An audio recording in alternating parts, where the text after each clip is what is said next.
Hi, hello. So, you know how I said I'm too anxious to nudge people in conversations?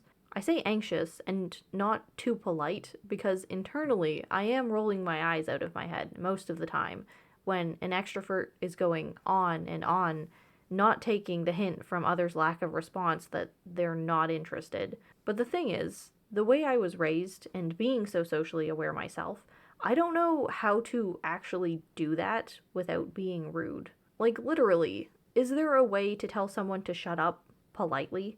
Before I mention this in terms of someone repeating stories more than once per sitting because that's just boring, this time I am prompted by having suffered spending time with an extrovert that was determined to continue talking until someone stopped them. And none of the rest of the people in the group were rude enough to stop them either. The whole table went unresponsive for at least 10 minutes straight, maybe 15, but that doesn't help if the person talking doesn't get or care for those social cues. The person in question started on the small talk of throwing out a hypothetical, getting another pet. Most of us murmured and nodded along to humor their fantasy, all very aware that this was a pure hypothetical.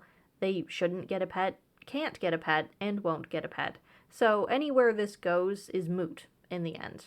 After voicing the many non possibilities of a dog and the various species, then it's rodents, or a chinchilla, indoor flying squirrels. What about a bird? How about lizards? When they'd exhaust the list of a certain animal type, the rambling refreshed anew with a species change.